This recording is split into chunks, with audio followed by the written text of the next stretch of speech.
ফজরের নামাজ কাজা হলে কখন পড়বেন? আমাদের কাছে সবচাইতে বেশি যে প্রশ্নটা করা হয় তা হল, ফজরের নামাজ কাজা হয়ে গেলে আপনি কখন আদায় করবেন? এটা কি যখন টের পাবেন তখনই পড়বেন, নাকি জোহরের সময় পড়বেন, নাকি পরের দিন ফজরের ওয়াক্তে পড়বেন? পবিত্র কোরআনের সূরা নিসার ১০৩ নম্বর আয়াতের শেষের অংশে আল্লাহ পাক বলছেন, ইন্না সালাতা কানাতা আলাল মুমিনিনা কিতাবাম মাওকুতা। কিন্তু কোনো জরুরি কারণে যদি নির্দিষ্ট সময়ে নামাজ পড়তে না পারেন, তখন কি করবেন? আমরা জানি ফজরের নামাজের সময় হল সুবাহে সাদেক থেকে সূর্যোদয় পর্যন্ত। এর পরে পড়তে গেলে সেটা কাজা হিসেবে পড়তে হয়। রাসূলুল্লাহ সাল্লাল্লাহু আলাইহি ওয়াসাল্লাম বলেছেন, তিনটি সময় নামাজ পড়া সম্পূর্ণ হারাম। ১. সূর্য উদয়ের সময়। ২. সূর্য যখন ঠিক মাথার ওপরে থাকে, যতক্ষণ না হেলে যায়। ৩. সূর্য অস্ত যাওয়ার সময়। এই তিনটি সময় বাদে রাসূল সাল্লাল্লাহু আলাইহি ওয়াসাল্লাম স্পষ্ট বলে দিয়েছেন, যদি ঘুমের কারণে বা বেখেয়ালে নামাজ ছুটে যায়, তবে যখনই স্মরণ হবে ঠিক তখনই নামাজ আদায় করে নিতে হবে। আপনার ফজরের নামাজ কাজা হয়ে গেছে, ঘুমের কারণে টের পাননি, এখন সকাল ৮টা বা ৯টা বেজে গেছে। আপনি জোহরের জন্য অপেক্ষা করবেন না, তখনই উঠে নামাজ আদায় করে নেবেন। কাজা নামাজ সুন্নত সহ পড়বেন নাকি শুধু ফরজ?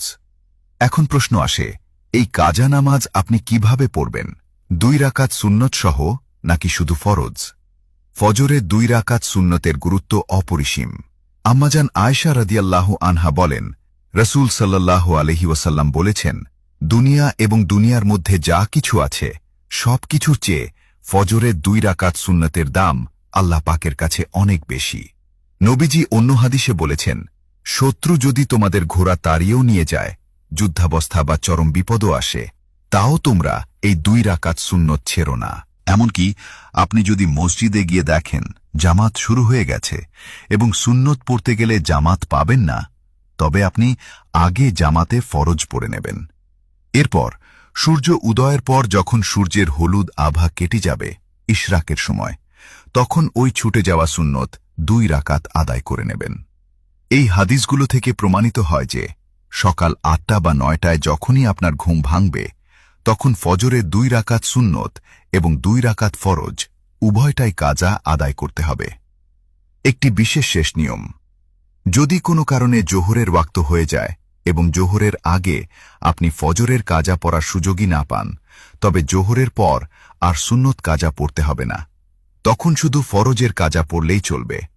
কিন্তু জোহরের আগে সকাল ৮ থেকে ১১টার মধ্যে পড়লে অবশ্যই সুন্নত সহ পড়তে হবে। প্রিয় ভাইরা আমার, এই নিয়ম বা ছাড় কিন্তু জরুরি ক্ষেত্রে ২-১ দিন হতে পারে। এটাকে কোনোভাবেই প্রতিদিনের অভ্যাস বা রুটিন বানানো যাবে না। এমন যেন না হয় যে আপনি প্রতিদিন ইচ্ছা করে রাত জেগে সকাল ৮টা বা ৯টায় ওঠেন আর ভাবেন পরে কাজা পড়ে নেব। ইচ্ছা করে নিয়মিত নামাজ কাজা করলে আল্লাহ তাআলা প্রচণ্ড নারাজ ও রাগান্বিত হন।